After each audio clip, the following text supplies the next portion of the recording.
Hey there, welcome back to Let's Stay Home. My name is Cody, and today we're going to show you how to build a bench for your patio.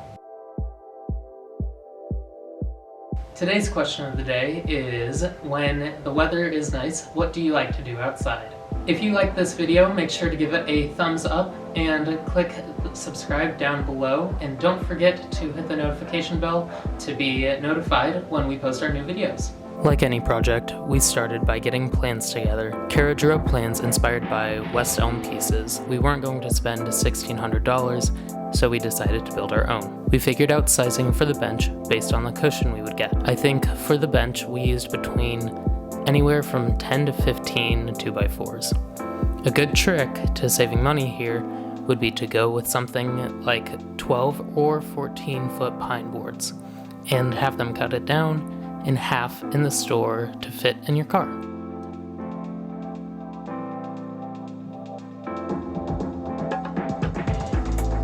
While you're at the store, be sure to pick up 2 and 2.5 inch pocket hole screws, a Craig pocket hole jig if you don't have one already, wood glue. For this project, we used 1.5 inch wood screws, 3.5 inch deck screws, sandpaper, stain, and sealant. Once you have your materials together, you'll want to go ahead and start cutting your pieces. We did ours first by making the lengths on everything and labeling them to make it almost IKEA-like in assembly. Doing this paid off big time later on, so definitely consider doing this. Once everything was labeled, we measured one more time and made our cuts. Once we had the pieces cut, we laid out our boards to make sure that everything would fit nicely. For this, we used 2-inch pocket hole screws for the arms.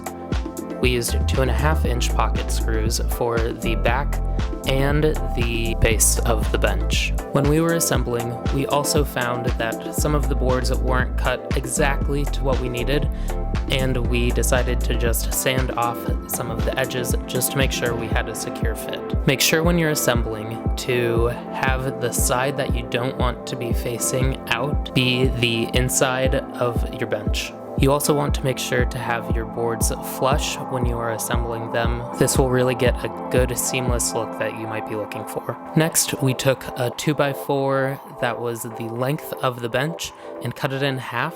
That way we could attach it to the base and have something for the slats to sit on.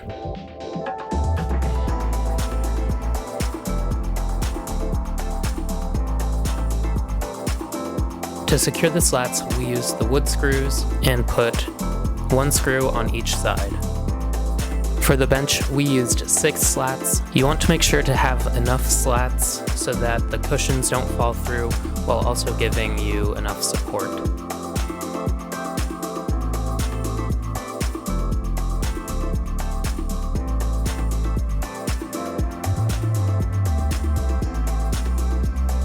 Using the wood glue, make sure to spread it out with your finger. That way, all of the surface area is covered. You can easily wipe off the wood glue with a wet paper towel.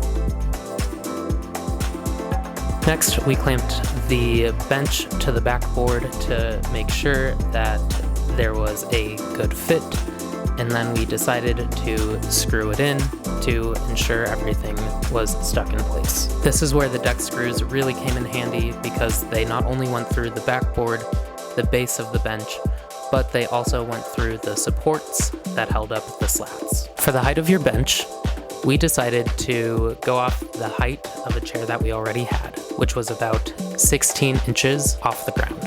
After everything was assembled, we went ahead and put in some wood filler just to help with any of the gaps that we had, and then we sanded it before we stained everything.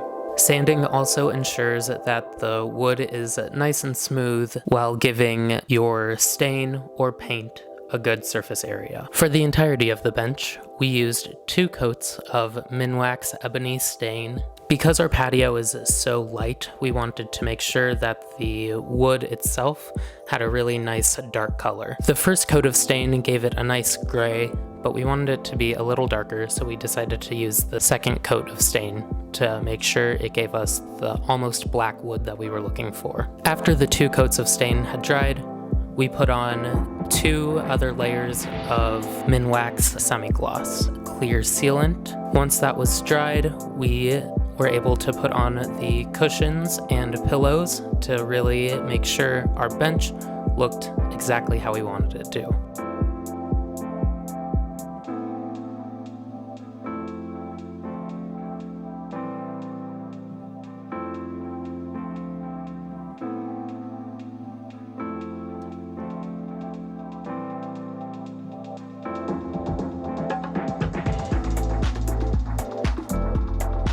And that is it. That is how you build a bench for your patio, or really anywhere else that you want. This video was a really good way of saying how we did it, but if you need a little bit more detail, be sure to check out our blog where we have a full in-depth tutorial on how to do this. This and other resources from today's project will be linked down below.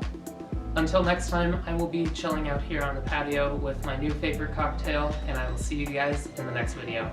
See ya!